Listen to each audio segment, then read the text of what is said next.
Welcome back to another lecture in space robotics as a part of the Space Resources program here at the Colorado School of Mines.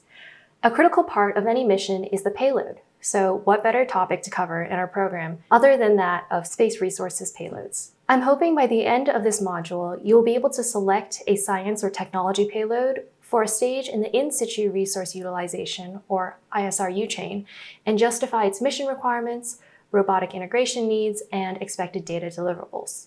Before we dive in, let's set the context. In Space Resources Fundamentals taught by Dr. Dreyer and Sowers, you learned about how instruments sense and measure properties of space environments, the basics of remote sensing and in-situ measurement techniques, examples of science-driven payloads across many past and future missions. Today, we'll build on that foundation by shifting our focus slightly. Instead of just identifying what to measure, we'll think about what you need to do with the resource once you'll find it.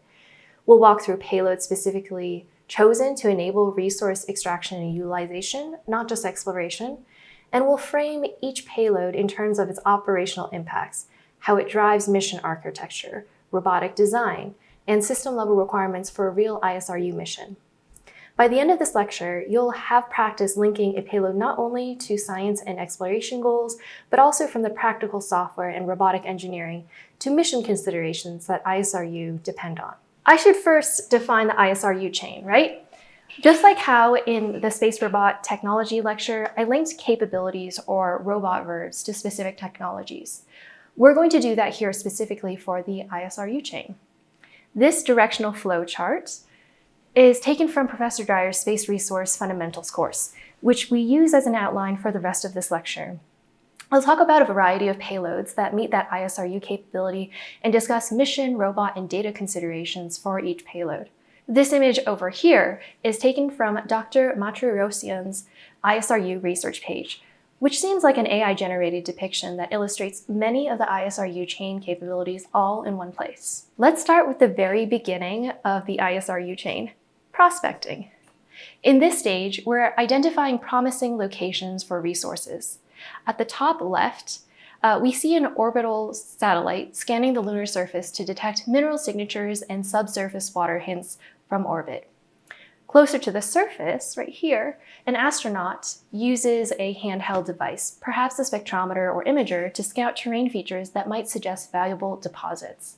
These early clues guide where we focus more intensive exploration. Now, we shift from detecting to characterizing what's actually there in the resource exploration phase.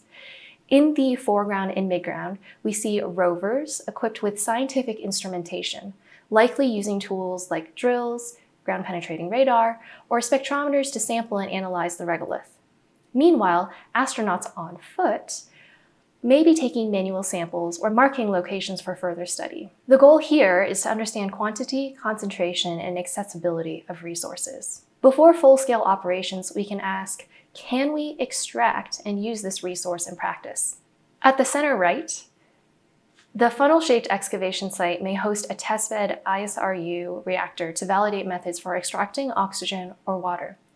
The glass-domed module nearby could simulate environmental conditions or test soil handling and reaction rates. And don't miss the rover in the middle, right here, emitting light or vapor. This could be performing an active feasibility test, such as LIBS for in-situ compositional analysis or a MOXIE-style oxygen extraction trial.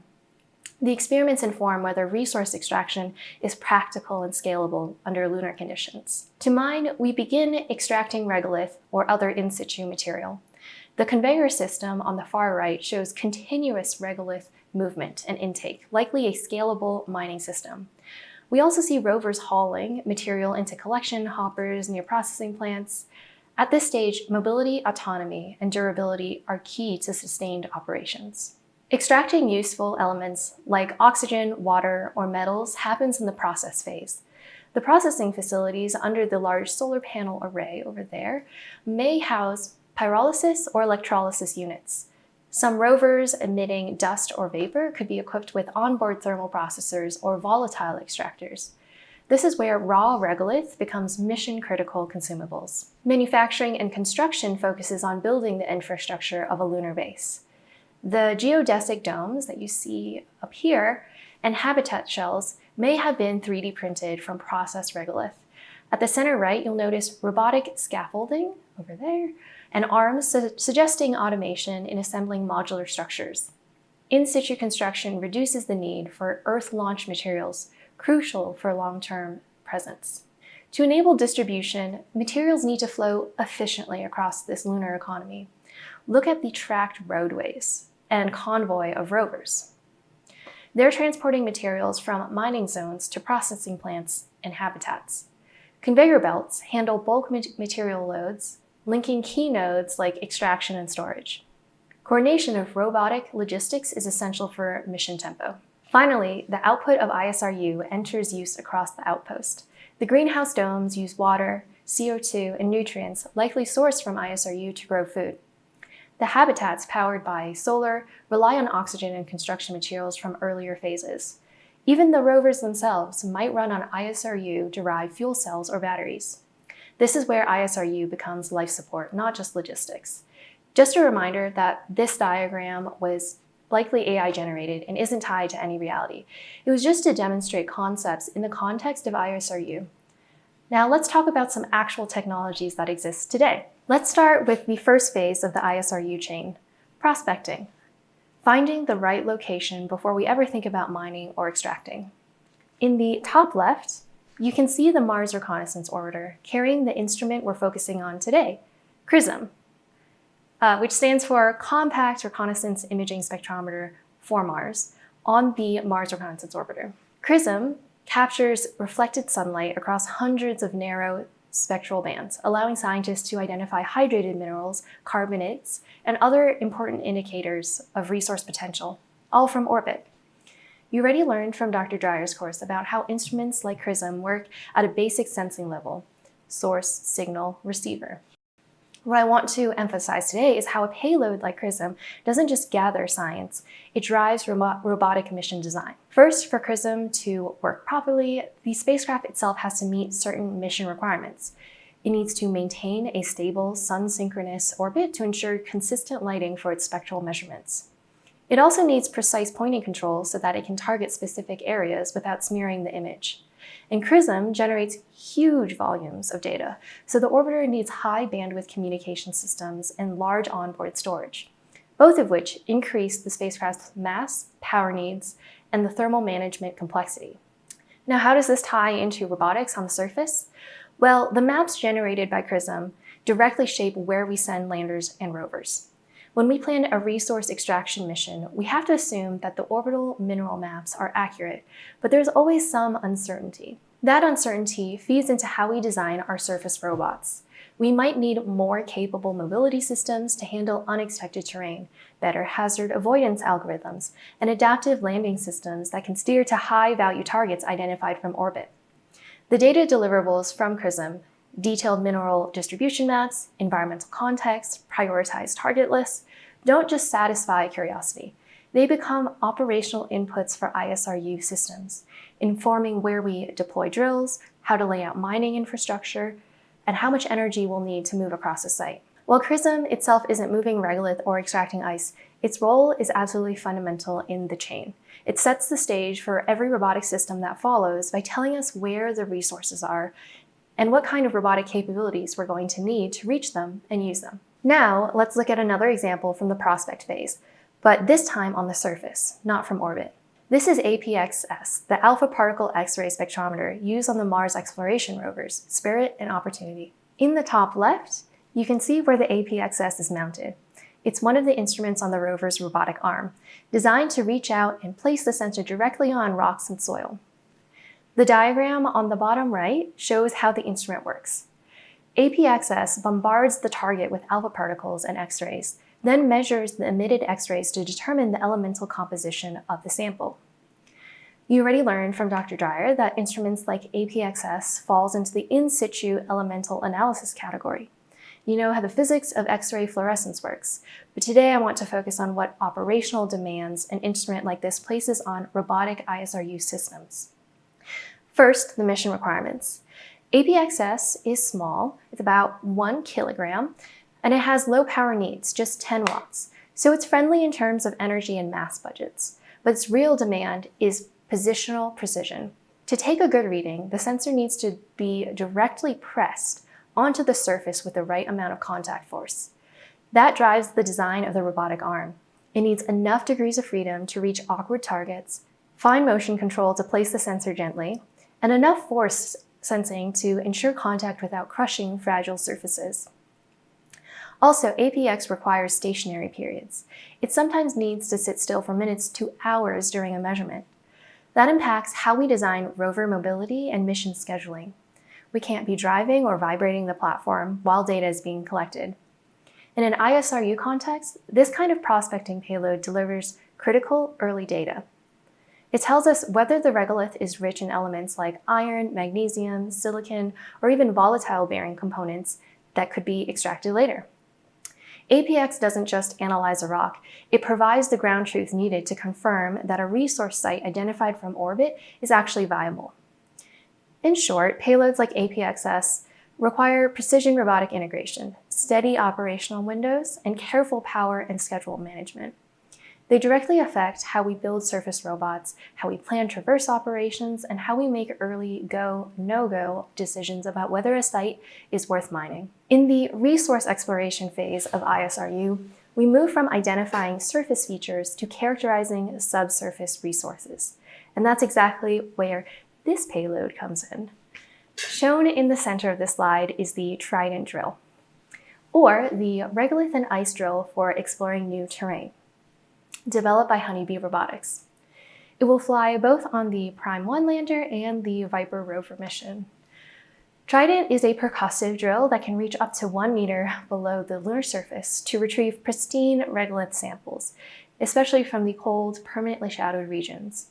In the close-up on the bottom right, you can see how this setup works in tandem with a mass spectrometer, which analyzes the volatiles released from the sample, like water, hydrogen, nitrogen, and carbon dioxide. These are critical for evaluating the resource potential for ISRU, especially if we're looking for ice that can be turned into drinking water or fuel. In the top left, you can see Trident mounted to the lander. And right next to the lander is the rover, where the Trident drill is right over here. Down right, you can see a close-up of how the drill works together with the mass spectrometer. So see, there's the mass spectrometer looking down to measure the content of the subsurface material, things like water vapor, hydrogen, nitrogen, and carbon dioxide. What's important here is not just that we're sensing volatiles, but how Trident fundamentally shapes the robotic system it's attached to.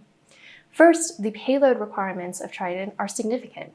This drill needs a stable, vertical deployment platform, meaning the lander or rover must have enough mass and ground contact stability to resist mechanical forces of hammering into the regolith. The system needs rotary power to drill, percussive force to break through tougher layers, and thermal control to prevent overheating of the drill and volatile loss from the samples. The drill itself imposes energy demands. Hammering mechanisms are energy intensive, and drilling through cold, compact regolith takes a lot more torque and power than just scooping dust. This drives the overall energy budget, solar array sizing, and thermal insulation strategies of the entire mission. Robotic integration needs are equally critical. The lander or rover must have an arm or gantry system capable of positioning the drill precisely, applying steady preload forces and keeping the assembly vertical even on uneven terrain. Sample delivery must be clean and efficient. Once the drill retrieves material, it has to transfer it to the mass spectrometer inlet without exposing it to heat or vacuum that could drive off volatiles. Data deliverables from this payload package are powerful.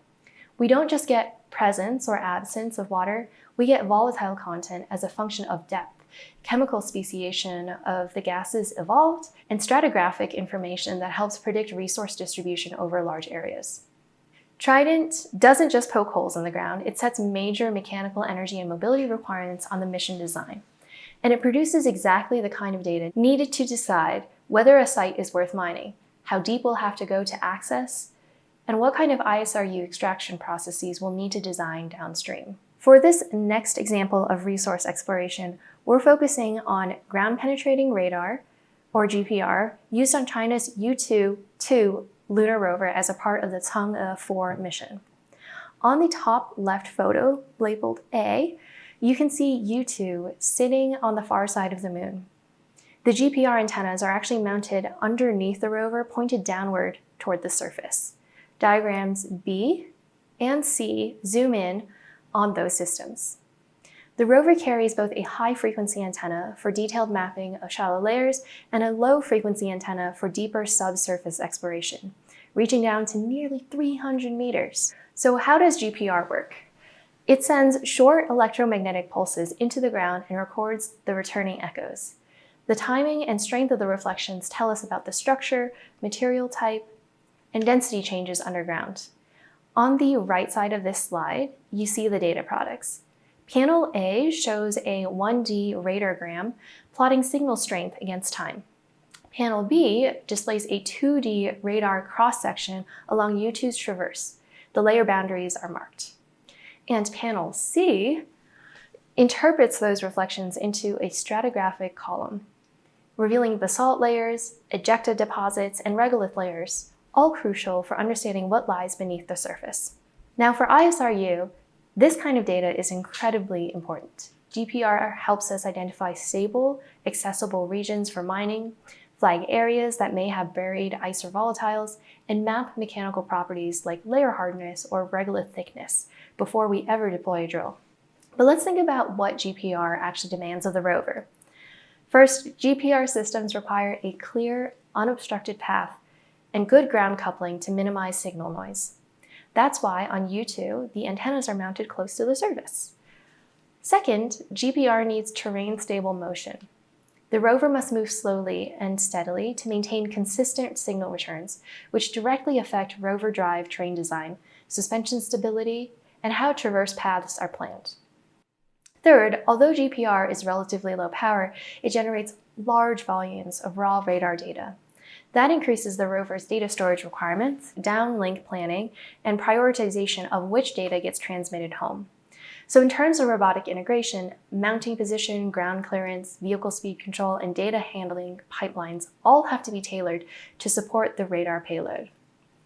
The deliverables from GPR include detailed subsurface structure maps, layer boundary identification and material transitions, and crucial early indicators of buried volatiles like lunar ice pockets.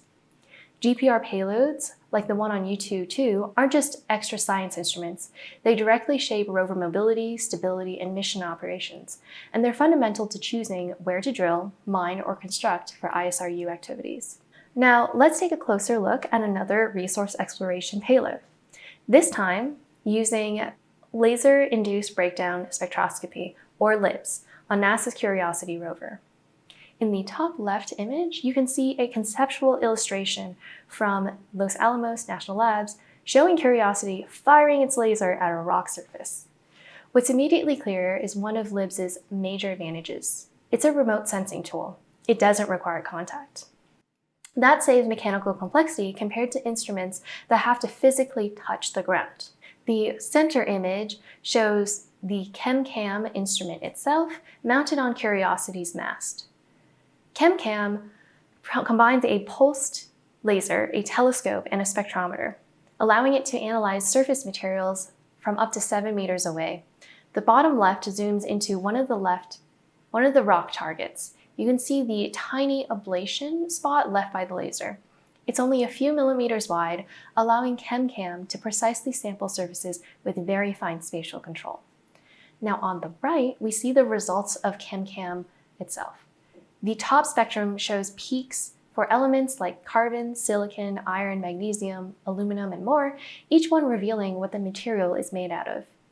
The bottom graph zooms in even further, picking up trace elements like calcium, titanium, and zirconium, critical for evaluating resource potential. LIBS can quickly identify resource-bearing minerals, especially those containing oxygen, metals, or volatiles needed for fuel or life support. But what I really want to highlight is how LIBS drives mission design beyond just the science. From a payload integration standpoint, LIBS is relatively low mass and low power. That's good. It can operate autonomously without needing mechanical deployment or contact systems. However, it does need a stable, high-mounted platform, like a mast, with precision targeting optics and fine pointing control. That affects the entire rover's center of gravity, its mast design, and the accuracy of its mobility system. The rover has to pause and maintain line of sight stability during LIBS firings. This means traverse operations must schedule stationary science windows, and vibration control becomes critical during measurements. As for the data deliverables, LIBS produces elemental abundance spectra for specific surface points, surface composition maps when multiple shots are stitched together, and early identification of resource heterogeneity, which helps decide where to drill or where to mine.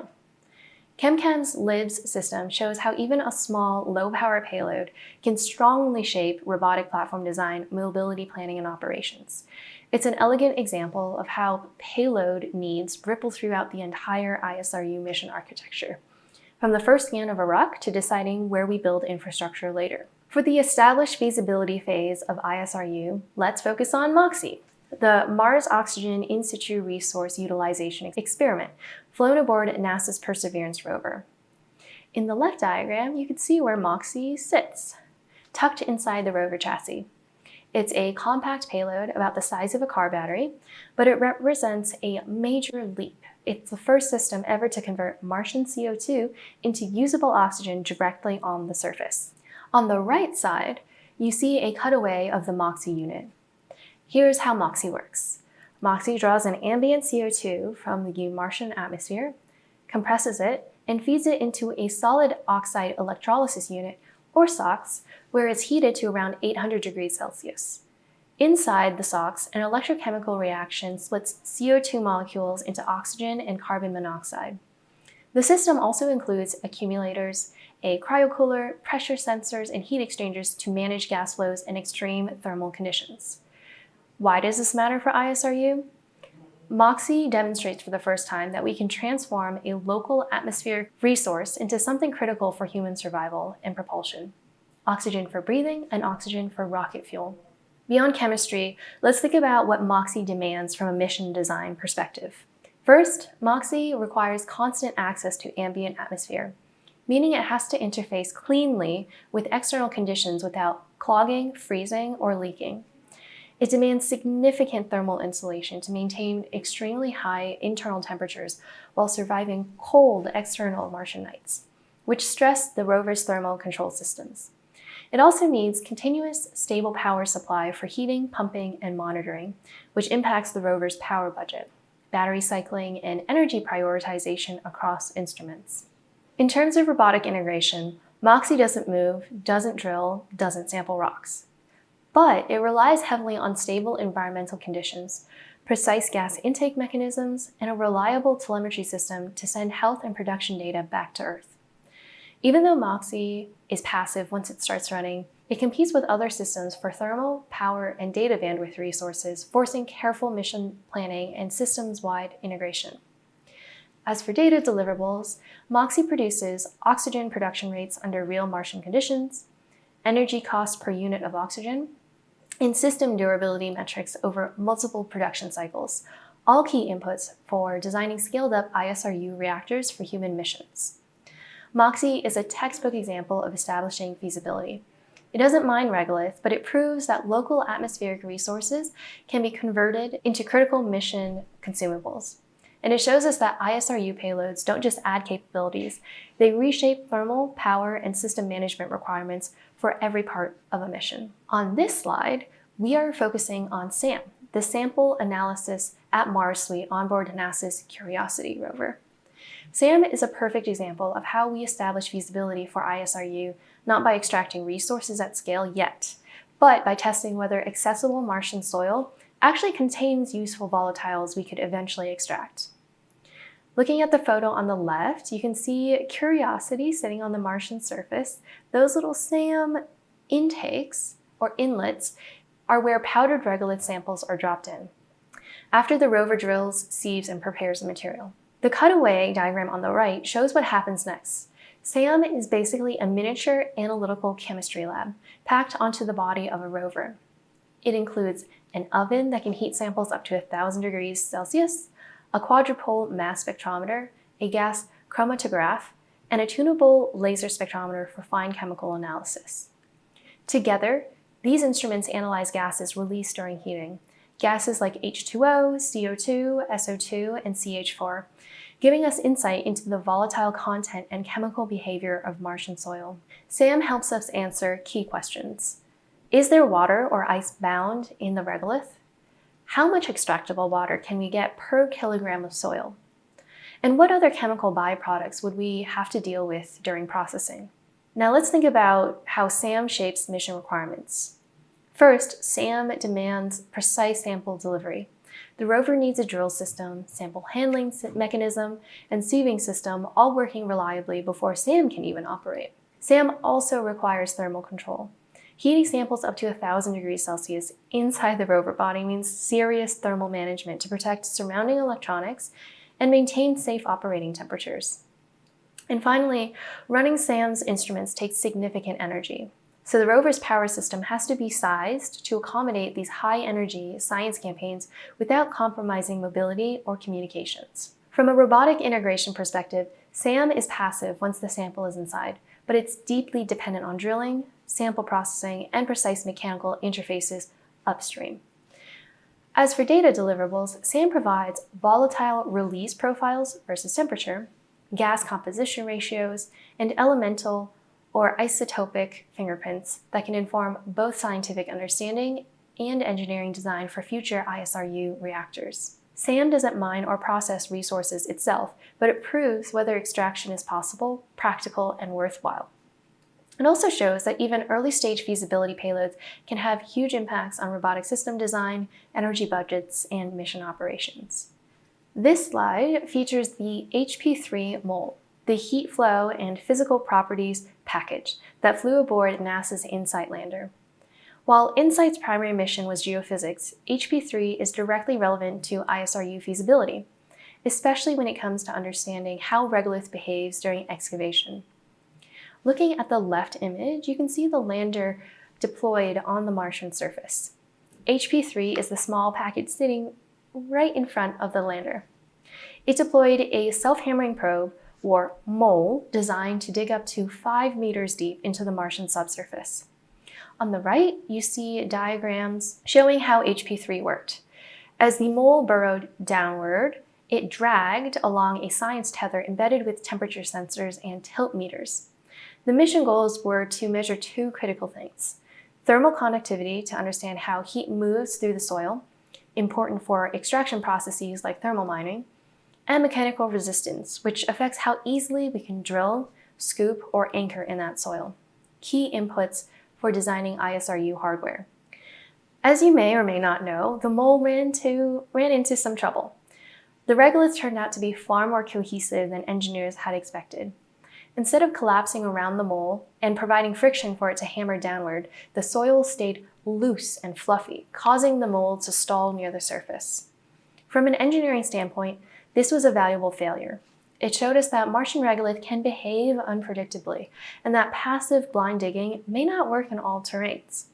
ISRU systems will have to plan for active anchoring, adaptive drilling strategies, and real-time soil feedback instead of assuming ideal conditions. If HP3 had succeeded, it would have delivered thermal profiles with depth, direct penetration resistance measurements, and heat flow data critical for placing ISRU reactors or thermal mining systems efficiently. HP3 shows us that feasibility isn't just about mining resources, it's about understanding whether the ground will let us reach and extract them. And that understanding is absolutely essential if we want to build reliable, self-sufficient ISRU systems on the Moon, Mars, or beyond. In the mine phase of the ISRU chain, we're talking about systems that actually extract material from the surface. And on this slide, we're focusing on the percussive drill and robotic arm aboard NASA's Perseverance rover. In the bottom right, you see a detailed view of the turret assembly. Mounted at the end of the arm holds several key instruments: the rotary percussive drill itself, Pixel and Sherlock for fine geochemical analysis, and the G-Dart, or gaseous dust removal tool, to keep surfaces clean during operations. The cutaway image at the center shows where this whole assembly sits, at the tip of a 5-degree of freedom robotic arm. The arm allows Perseverance to precisely position the drill against rock targets and apply controlled force during drilling. In the top left, you can actually see the boreholes that Perseverance has created on Mars, real physical evidence of small-scale robotic mining on another planet. The cores are about the size of a piece of chalk and are cached for potential return to Earth. This system shows that hard rock can be penetrated with robotic force, and the subsurface material can be collected in a controlled, contamination-limited way. It also reminds us that dust and debris management is a real operational constraint we have to engineer around. From a mission design standpoint, this system places heavy demands. The arm must carefully manage mass, torque, and vibration, or it risks destabilizing the rover. It needs precise placement capability, especially on uneven or unpredictable terrain. The drill must be robust enough to interface with varying material strengths, from hard basalts to loose, dusty crusts. In terms of robotic integration, the entire system is fully autonomous during drilling operations, with a backup for teleoperation if needed. Sensors actively monitor force, vibration, and temperature, allowing the drill to adapt its technique in real time to changing material conditions. And while this system wasn't specifically built for ISRU, it lays essential groundwork by showing how percussive drilling behaves under real extraterrestrial conditions. It demonstrates sampling strategies that preserve material integrity, and informs us how future mining systems could scale up for extracting volatiles or processing regolith into usable resources. Perseverance's percussive drill is a near-perfect small-scale model for future ISRU mining systems, proving that we can break ground, manage debris, and retrieve subsurface material robotically on another world. Now let's move into robotic mining for ISRU. Looking at a mission called RAZOR, or the Regolith Advanced Surface Systems Operations Robot. RAZOR is designed to tackle one of the toughest problems in low-gravity excavation: reaction forces. On the Moon or Mars, if you dig too aggressively, your robot can lift off or lose traction. RAZOR solved this by using counter-rotating bucket drums, balancing the excavation forces so the vehicle stays stable while mining. Recent design studies, like the one from Lee et al., show how subtle changes in the drum design, like adding scoops, channels, or baffles, can dramatically affect how much material is collected and how much energy is consumed. Even though the figures show some of the design details and the particle flow simulations, the main point is this: tool design directly drives operational realities. If you choose a drum that's too aggressive, you might overload your motors, burn more power, or destabilize the rover. If you choose a design that's too passive, you might not collect enough regolith to support a processing plant. This feeds straight into robot design. It affects how big your battery needs to be, how powerful your drive motors must be, how strong your frame and suspension must be, and even how you plan your driving pads and dumping cycles. When we think about excavators for ISRU, it's not just about can we dig, it's about how digging performance shapes the entire robotic system. Energy, mass, stability, and operations all at once. On this slide, we're looking at the concept of autonomous drilling and digging machines for the Moon and Mars, including work from NASA and Caterpillar to adapt autonomous terrestrial mining vehicles for space exploration. Caterpillar already operates 500 autonomous haul trucks worldwide, and NASA is thinking about leveraging that experience for planetary surface mining. On the left, you see a conceptual lunar construction site, a future where bulldozers, drills, and haulers operate mostly autonomously to excavate regolith, build berms, and prepare landing pads. On the right is a Martian scene that shows heavy drills mounted on robotic vehicles, extracting subsurface material for ISRU, resource production, or habitat construction. Instead of talking about the mining equipment itself, I'm going to talk through the autonomy aspect of these mining machines. We may choose autonomous mining machines due to mission requirements that specify that you want to minimize astronaut workload. Astronauts can't supervise every move, so systems must self-navigate and self-excavate and coordinate in teams. The mission may require continuous operations. Excavation must continue during communication blackouts or long lunar nights. And the mission might also require environmental resilience. Systems must survive extreme dust, temperature swings, and microgravity soil behaviors. The consequential robotic integration needs are then high-fidelity perception. Vehicles need ground-penetrating radar, LiDAR, and cameras to detect rocks, slopes, and regolith properties. We also may need advanced autonomy stacks. Software must allow rovers to make local decisions about when to dig, how to reroute, or when to return for maintenance without constant Earth input. Other mission requirements could be power-efficient actuation devices like drives, scoops, that must be designed to minimize energy consumption since power on the Moon and Mars is extremely limited. Mobility and anchoring systems might require heavy-duty traction, anchoring for drilling loads, and dust-tolerant mechanical joints. Data deliverables from this mission may include excavated material volume per energy unit, like an efficiency metric, autonomous mission logs like terrain mapping, obstacle avoidance decisions, force profiles during excavation. We could also record maintenance and wear telemetry, such as system health status, abrasion rates, joint torque trends. We might also want to know localization accuracy and area coverage, which are key for ensuring that resources are being extracted efficiently.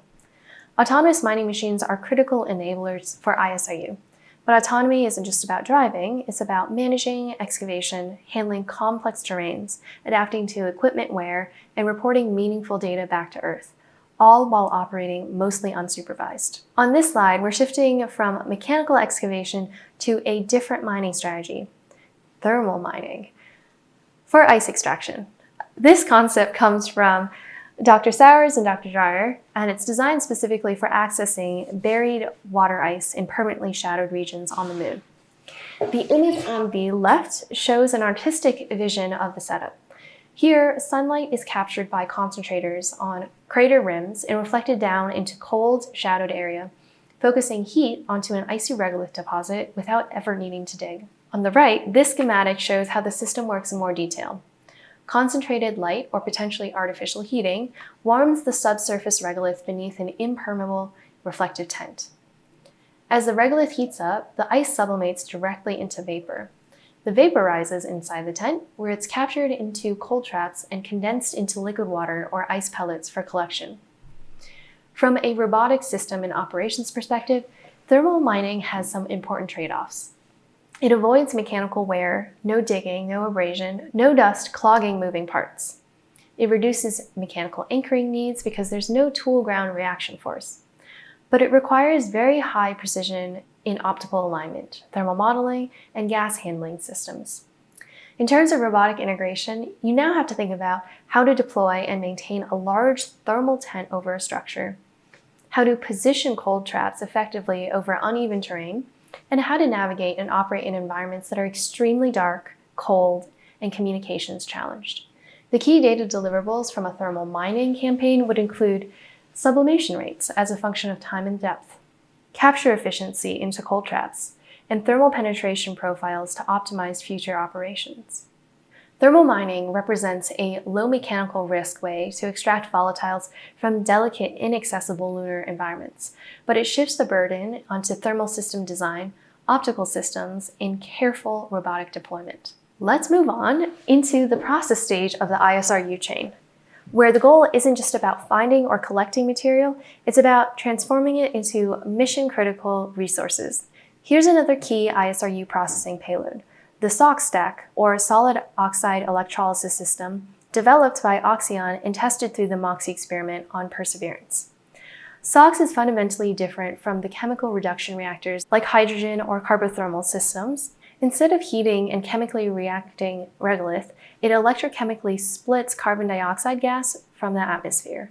The left image shows the basic chemistry. Carbon dioxide from the Martian atmosphere, CO2, flows into the system. At about 800 degrees C, the SOX electrolysis cell uses a dense ceramic electrolyte to split CO2 into carbon monoxide, CO, and oxygen ions, O2. Those oxygen ions migrate through the solid ceramic and are released as a pure oxygen gas at the anode side. On the right, you see a detailed model of the SOX stack. The device has multiple layers: heaters to reach operating temperatures, gas inlets and outlets for CO2 flow and O2 recovery, and thermal insulation like Min-K to keep the system efficient. It's compact, scalable, and modular, key characteristics for spaceflight and future surface infrastructure. From a mission requirements perspective, SOx needs a stable atmospheric gas inlet. For Mars, that's direct CO2 collection. It needs high efficiency thermal management, losing heat would drastically lower performance, and it requires moderate but steady electrical power, which could come from solar arrays or nuclear sources depending on mission scale. A lot of these requirements are just like MOXIE, but scaled. For robotic integration, SOx must be housed inside a system that manages gas flow precisely under low pressure conditions, regulates heater temperatures carefully during startup and shutdown, automates oxygen capture and storage, and monitors cell health, especially over many operational cycles where material degradation could occur. The key data deliverables include oxygen production rates per unit time and energy, stack voltage and current performance curves, temperature profiles across the cells, and system lifetime or degradation rates over repeated cycles. SOx systems offer a lightweight, scalable, and power-efficient way to extract breathable oxygen directly from the Martian atmosphere without needing to move a single rock. It's one of the clearest examples of how smart chemical processing can close the resource loop for long-term human missions. This slide focuses on magnetic separation as a processing payload for ISRU, a technique proposed to prepare lunar regolith for construction and resource extraction. On the left, we see a concept from Kobaka et al. Showing a hypothetical lunar crane. The idea is that a magnetic separator could sift through raw regolith to selectively pull out ferromagnetic particles. For example, particles rich in ilmenite or iron-bearing minerals. These magnetic-rich materials could either be used directly for construction or serve as higher quality feedstock for other ISRU processes. The smaller figures in the middle show how the separation works at a basic level. Using magnets, initially neodymium magnets in laboratory studies, but ideally electromagnets in actual missions, you can lift and separate ferromagnetic grains from the bulk regolith.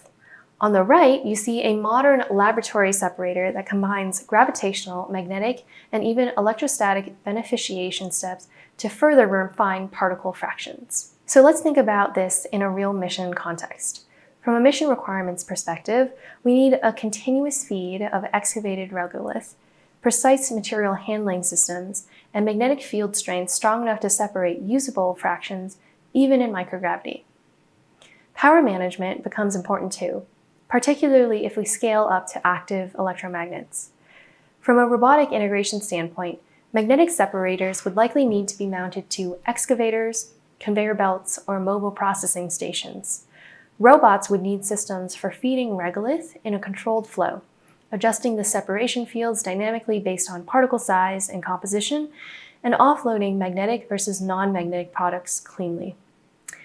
What are the data deliverables? We'd want real-time metrics on separation efficiency, things like mass yield percentages of magnetic versus non-magnetic material, particle size distributions, and operational throughput.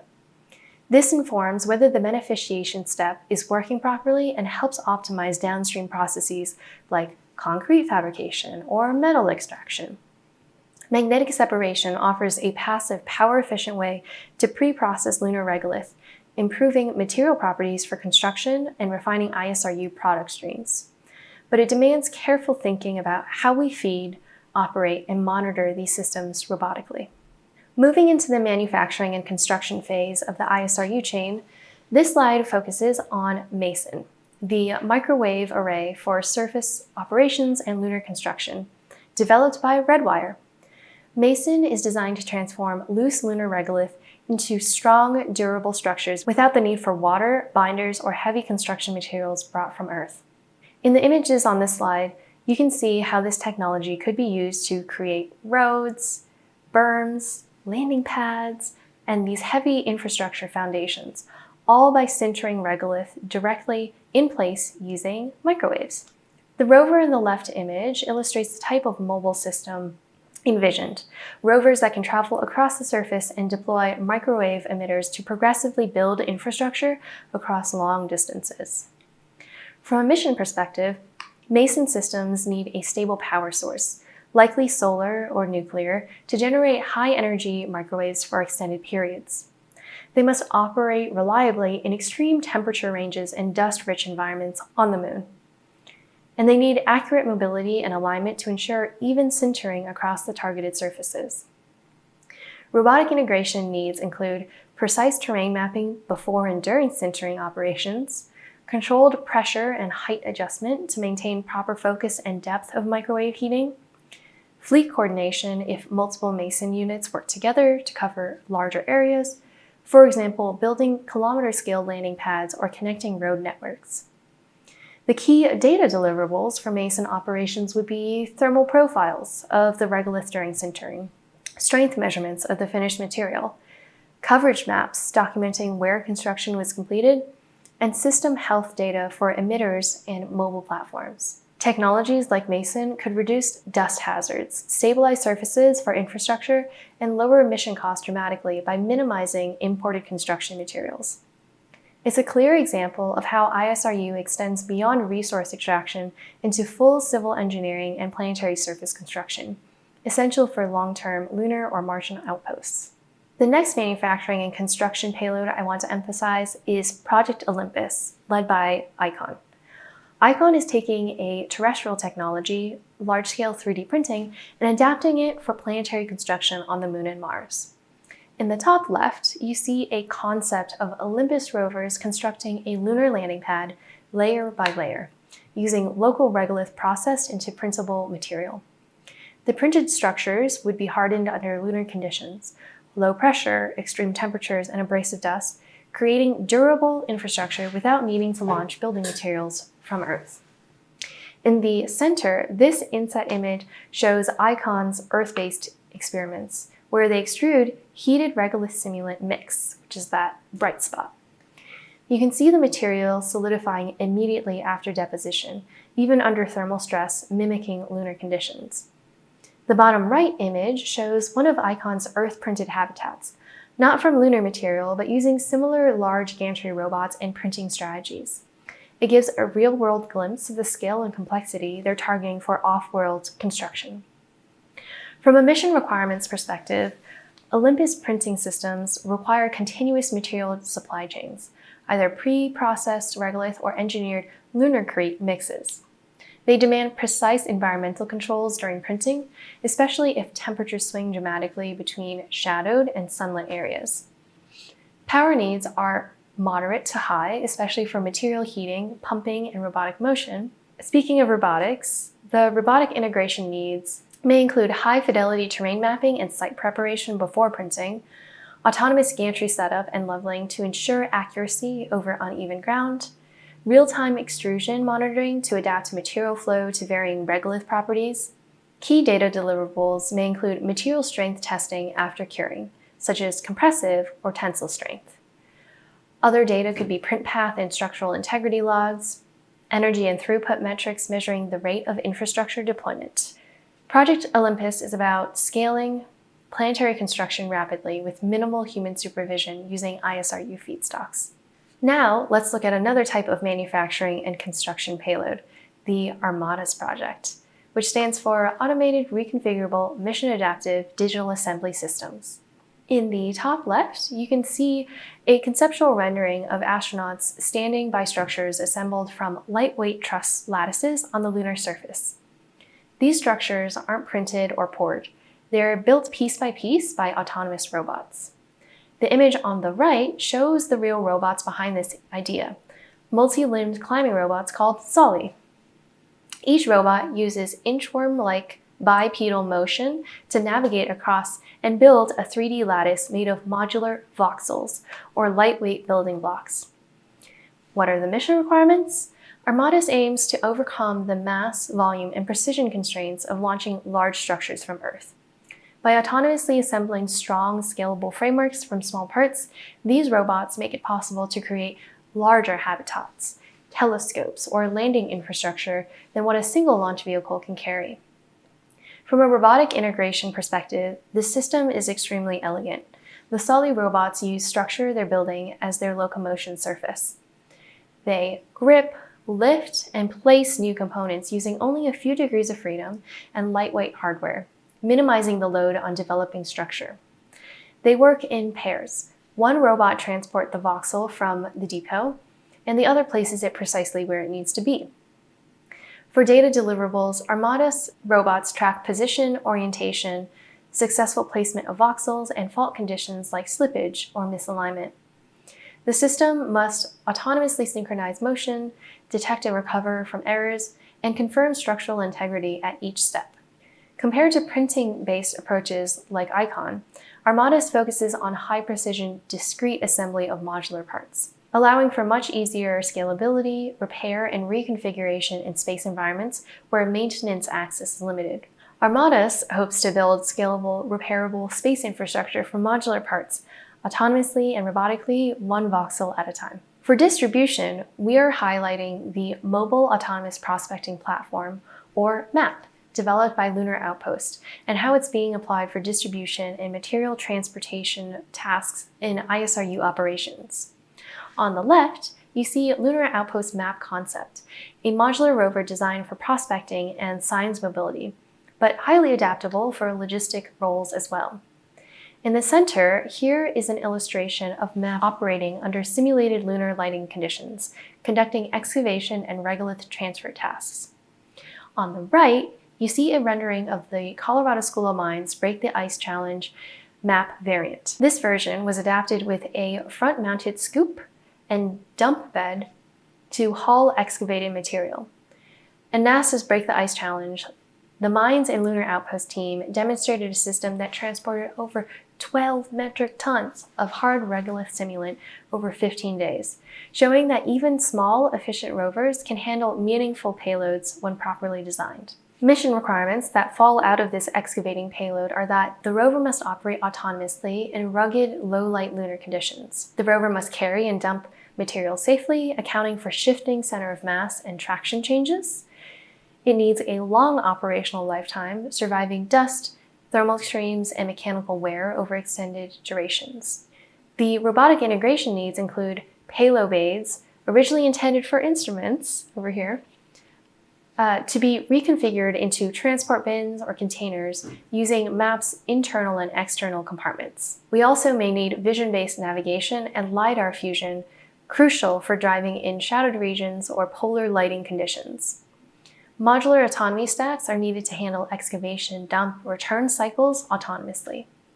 Data deliverables may include total regolith mass transported per mission phase, power consumption versus load profiles, navigation and terrain traversal logs, and payload bay fill levels and dumping efficiency. MAP proves that even small rovers with flexible payload bays can close the loop on material excavation, hauling, and delivery, all essential links in an end-to-end ISRU change for sustainable lunar exploration. This slide introduces float, or flexible levitation on a track, a futuristic material transport concept designed to move large volumes of regolith or cargo across the lunar surface without relying on traditional wheels or treads. On the right, you see a conceptual view of a lunar base using float tracks.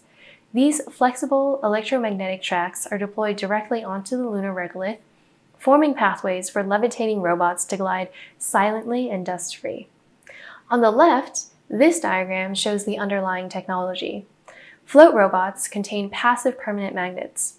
The tracks are thin film flex circuits that generate electromagnetic fields, creating diamagnetic levitation and propulsion without mechanical contact. Thin film solar cells laminated onto the track power the entire system. No onboard energy storage is required for the robot themselves. Float was designed to meet critical lunar surface transportation challenges. It avoids dust abrasion, minimizes maintenance, and uses extremely low power, about 5 watts per meter squared, to levitate and propel payloads up to 30 kilograms per meter squared. For mission requirements, float tracks must be deployable at scale over uneven terrain, including craters and slopes, ideally without needing heavy construction equipment. The system must handle continuous operations in harsh lunar thermal cycles, radiation exposure, and micrometeorite environments. The robots must transport at least hundreds of kilograms of regolith per day, supporting ISRU throughput rates similar to NASA's robotic lunar surface operations targets. Robotic integration needs may require track deployment robots, which will be needed to roll out and anchor the flexible tracks.